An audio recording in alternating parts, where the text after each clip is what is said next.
कुठल्याही सामान्य माणसाच्या कामासाठी कधी आम्हाला उठवा, आम्ही नेता म्हणून नाही तर तुमचा एक सहकारी म्हणून तुमच्यासाठी कायमस्वरूपी आमच्या निम्या रात्री सुद्धा हाक मारा, तिथं वर येणं आम्ही तुमच्या सोबत असू, हे सुद्धा वचन मी आजच्या कार्यक्रमाच्या निमित्तानं आपल्या सगळ्यांना देतो। आपण बघितलं असेल महाराष्ट्रामधला कोरोनाचा काळ बघितला का नाही?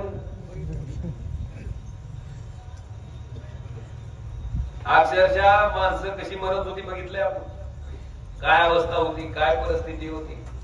तशा संकटाच्या काळात आदरणीय पक्षप्रमुख उद्धवजी ठाकरे साहेबांनी हा महाराष्ट्राला सांभाळलं, कोरोनाच्या तावडीतनं बाहेर काढलं। देशामध्ये सगळ्यात मोठ्या असणाऱ्या धारावीच्या झोपडपट्टीमध्ये कोरोना नियंत्रित ठेवणं सोपं काम नव्हतं, पण तेही केलं। सगळ्या समाजातील प्रत्येक घटकाला त्या ठिकाणी सोबत घेऊन या महाराष्ट्राला त्या कोरोनाच्या संकटापासून वाचवायचं काम सुद्धा पक्षप्रमुख उद्धवजी ठाकरे साहेबांनी त्या काळात मुख्यमंत्री म्हणून पाहिलं। आपण सगळेजण साक्षीदार आहेत। उद्धव ठाकरे साहेब ज्या वेळेस कोरोनाच्या निमित्तानं समोर यायचे, कुणाला तर वाटलं का मुख्यमंत्री बोलते म्हणून, आपल्याला प्रत्येकाला वाटायचं आपल्या घरातला कोणतरी माणूस आहे, आपल्या कुटुंबातला कोणतरी कुटुंब प्रमुख आहे, आपल्याला अधिकारानं सांगतोय की बाबा ह्या पद्धतीचं आचरण आपलं असलं पाहिजे। मला वाटतंय आणि त्यांनी सांगितलेला प्रत्येक शब्द न शब्द सामान्य माणसानं प्रमाण म्हणून त्या ठिकाणी त्या प्रकारची शिस्त बाळगली, ज्याच्यामुळं कोरोना आपल्याला त्या ठिकाणी नियंत्रित करता आला। आज आपल्या सगळ्यांमुळं निश्चितपणे या भागाची ताकद तर वाढणारच आहे। आपण मागच्या 2.5 वर्षातलं सुद्धा राजकारण बघितलं असेल। मी सुद्धा राजकारण आल्यावर मी काकाला अण्णाला सारखं म्हणत होतो, तुम्ही बघा सिनेमा बघितला का तुम्ही कधी, हिंदी मराठी, त्याच्यात तुम्ही बघा पुढाऱ्याचा रोल आला की हिंदी सिनेमात अमरीश पुरी ठरलेलाच आहे आमच्या वाटत, आणि मराठी असला तर बिळुपुली चलो तिला। मला हमेशा वाटायचं असं का गाड्या सारखं विलनचाच रोल का ती, म्हणजे पुढारी बनलं की विलनच काय असायचं, ठरलेलंच असायचं अमरीश पुरी निळू फुले। मला सारखा प्रश्न पडायचा, अरे चांगलं प्रत्येक क्षेत्र आहे, प्रत्येक क्षेत्रामध्ये चांगले काम करणारी माणसं आहेत, वाईट काम करणारी काही 1-2% असतील, पण ह्याचा अर्थ ती क्षेत्रच वाईट आहे असं नाहीये। पण कायम मला ही प्रश्न पडायचा, त्या प्रश्नाचं उत्तर खऱ्या अर्थानं मला कधी मिळालं तर मागच्या 2.5 वर्षातलं राजकारण बघितलं। कशी आमदार फुटत होती, कशी खासदार सांगत होती लय अजितदादा त्रास द्यायला आहे, आणि आता जर ह्या पक्षात राहायला लागला तर आमचं काय निवडून द्यायचं खरं नाही, या अजितदादा आम्हाला निवडून येऊ दे, पुन्हा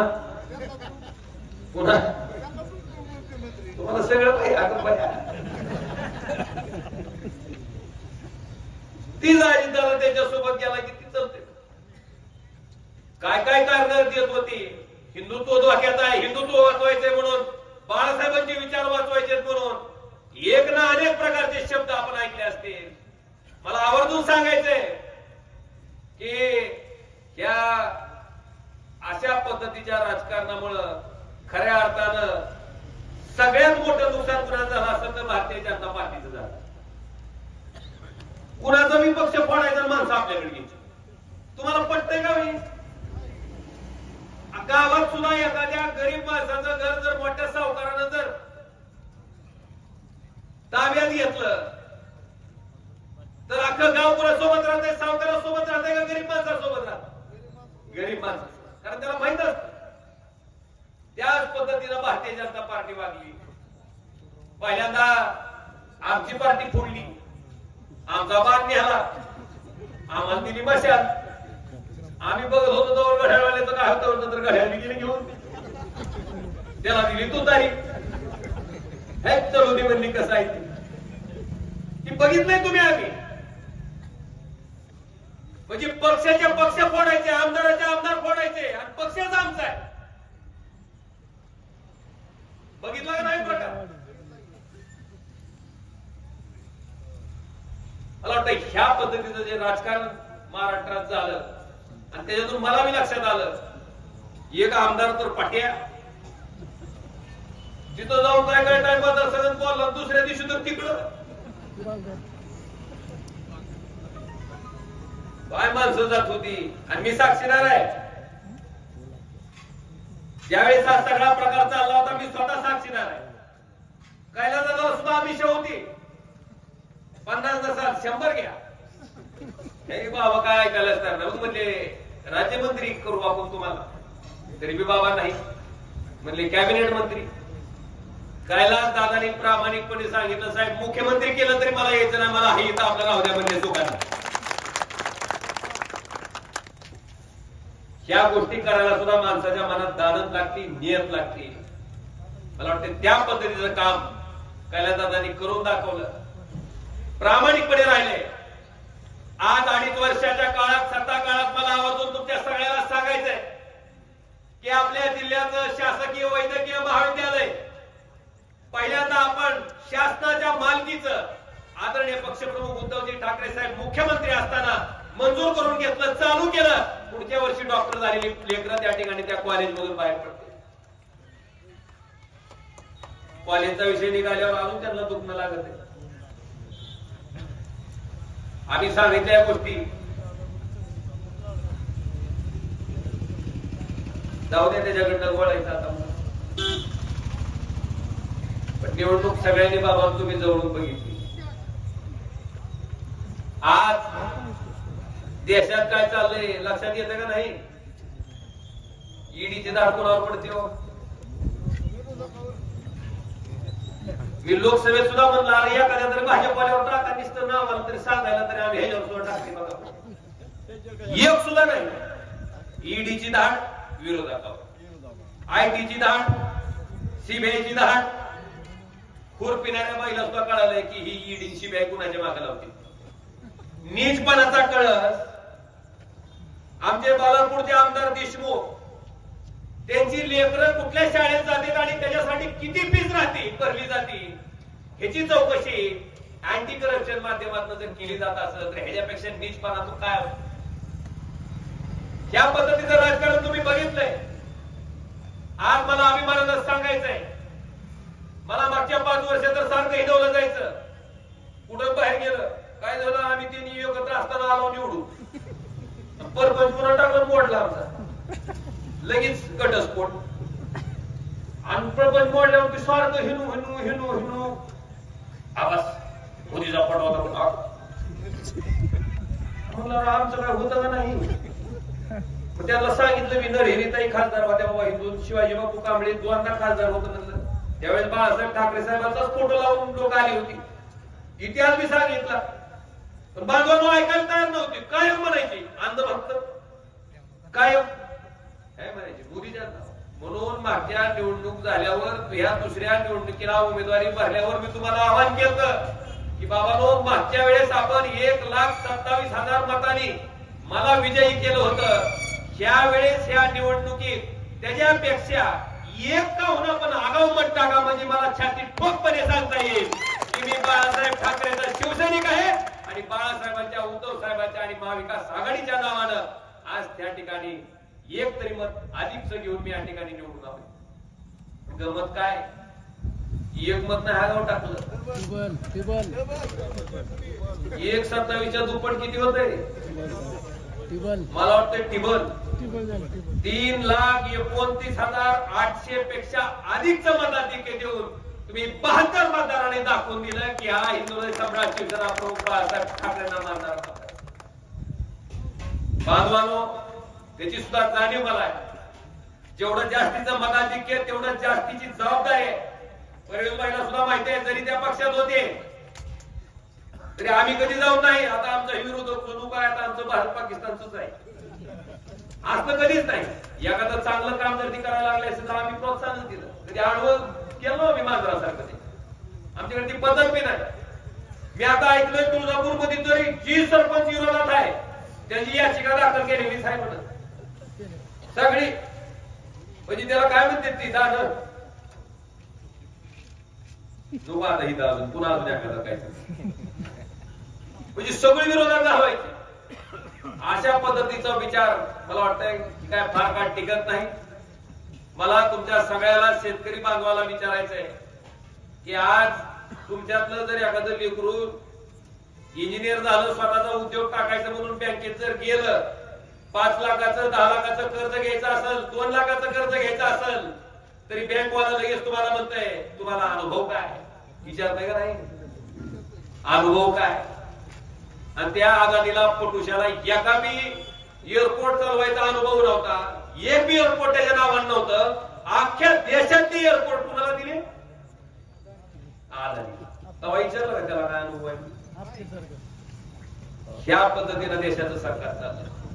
गरीब माणूस अजून गरीब झाला पाहिजे, किंबहुना त्याला जगता सुद्धा आलं नाही पाहिजे, त्याला जगणं सुद्धा त्या ठिकाणी सुसह्य झालं नाही पाहिजे. अशा पद्धतीनं सामान्य माणसाला मारायचं काम की केंद्र सरकार करते. आणि श्रीमंत माणूस अजून श्रीमंत बघितलं असेल तुम्ही, आमचं गरीबाचं लेकरू 50,000 लाख रुपये लोन उचललं तर त्याचा 2,000 रुपयाचा हप्ता भरायला त्या बिचाराकडे पैसे नसते. आणि मध्ये त्या आम्हानीच्या पोराचं लग्न झालं, एक दिवस गाणं म्हणायला त्या परदेशातली बाई आणि तिचं गाणं एक दिवस म्हणायचं फीस म्हण 62 कोटी. ऐकलं नाही तुम्ही? ह्या पद्धतीनं जर सगळं चाललं असेल तर सामान्य माणसानं डॉक्टर बाबासाहेब आंबेडकरांनी जे संविधान ही लोकशाही टिकावं म्हणून त्या ठिकाणी दिलं होतं या देशाला, ते संविधान वाचवायचं असेल तर सामान्य माणसानं निवडणूक हातात घेतल्याच्या नंतर त्याचा परिणाम कसा होतो हे अख्ख्या महाराष्ट्रानं पूर्ण देशाला दाखवून द्यायचं काम या लोकसभेच्या निवडणुकीत केलंय. त्याला तुम्ही आम्ही सगळेजण साक्षीदार. आज या कार्यक्रमाच्या निमित्तानं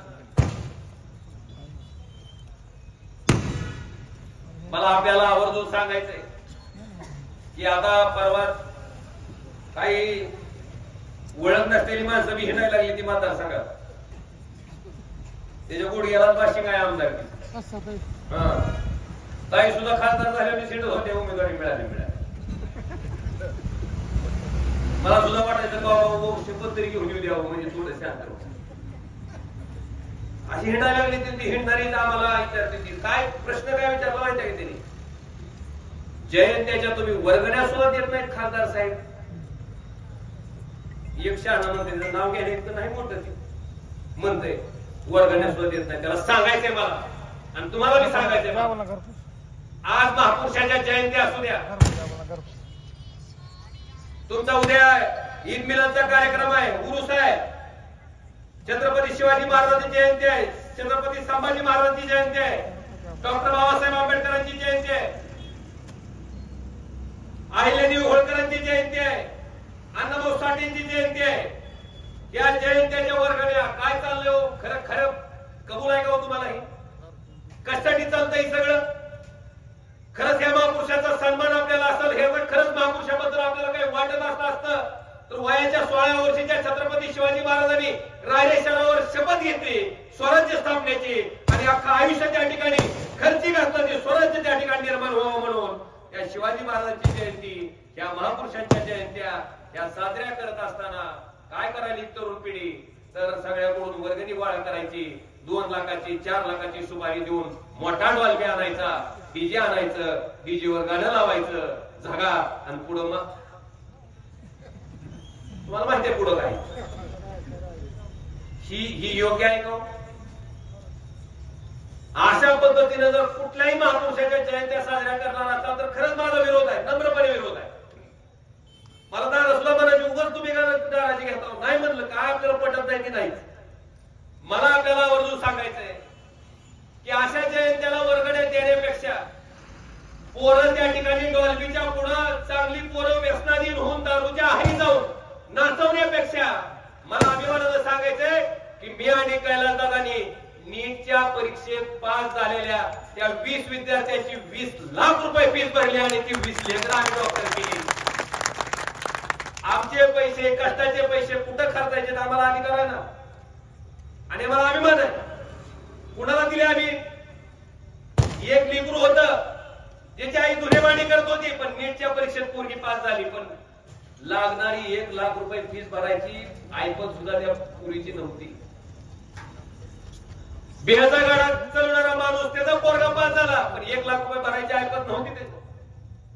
पण अशा लेकरांसाठी जर त्या ठिकाणी ह्या वर्गण्या या जयंत्या साजऱ्या करणाऱ्या सुद्धा सगळ्या माझ्या युवकांना नम्र आव्हान आहे की बाबांनो, आपण निश्चितपणे महापुरुषाचा प्रतिमा ठेवावी, त्याला नम्रपणे स्मरण करावं, त्याचा इतिहास आठवावा आणि या जयंतीच्या निमित्तानं गोळा केलेली वर्गणी 4-4.5 लाख रुपयाचा डीजे आणण्यापेक्षा एखाद्या गरीबाचे 4 ते 5 लेकरं त्याच समाजाची डॉक्टर इंजिनियर करण्यासाठी ज्याच्या बाबाची ज्याच्या कुटुंबाची ऐपत आहे म्हणून शिक्षण पूर्ण करू शकत नाही अशा विद्यार्थ्यांना जर शिक्षणासाठी खर्च केले तर खऱ्या अर्थानं त्या महापुरुषाच्या जयंत्या साजऱ्या केल्या तर समाधान आपल्याला त्या ठिकाणी लागते.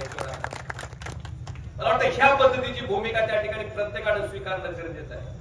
समाजाला काय चांगलं वाटतंय, काय आवडतंय तीच आपण सांगायचं, त्याच्यापेक्षा समाजाला काय गरजेचं आहे, समाज कुठल्या पद्धतीने पुढे गेला पाहिजे ही सुद्धा सांगायची जबाबदारी मला वाटते लोकप्रतिनिधी या नात्यानं आपली सुद्धा आहे आणि ती आपण तंतोतंत त्या ठिकाणी पालन केलं पाहिजे.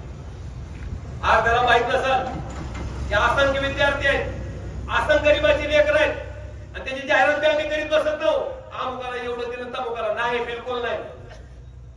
त्या माणसाला माहितीये की काय मदत झाली. मी त्याला एवढंच आमचं मागणं असतंय की बाबा रे, आज तुझ्या अडचणीच्या काळात आमची जी मदत झाली ती लक्षात ठेव आणि तुझा जेव्हा चांगला काळ येईल त्यावेळेस तू सुद्धा अशीच 10 लेकरं काढ आणि ह्या 10 लेकरांच्या शिक्षणाचा खर्च तू त्या ठिकाणी तुझ्या माध्यमातून पूर्ण कर. मला वाटतं ह्या पद्धतीची भूमिका प्रत्येकाने जर त्या ठिकाणी स्वीकारली तर निश्चितपणे एक चांगल्या पद्धतीचं रामराज्य आल्याशिवाय राहणार नाही. आज सगळ्याच्या पुढे जाऊन मला आपल्या सगळ्याला एवढंच सांगायचंय की आपण सगळे आपापल्या धर्माला मानतो, पण सगळ्यात प्रत्येक धर्मात तुम्हाला सांगतो, प्रत्येक हिंदू असू द्या, मुस्लिम असू द्या, प्रत्येक धर्मात आहे. प्रत्येक जण म्हणतंय की लय देवदेव केलं पाहिजे, असं केलं पाहिजे, पण बांधवांनो सगळ्यात मोठं काय जर असेल, मी स्वतः मानतो त्याला की सगळ्यात मोठं जर काय असतं तर आपलं कर्म असतं. सगळ्यात मोठं आपलं कर्म असतं. भले शेजारच्याला माहित नसेल, भले कुटुंबातल्या माणसाला माहित नसेल, पण आपल्याला मात्र पक्क माहित असतंय की आपण केलंय ती योग्य केलंय का अयोग्य केलंय, आपण केलंय ती चूक आहे का बरोबर आहे, आपण करायला लागलो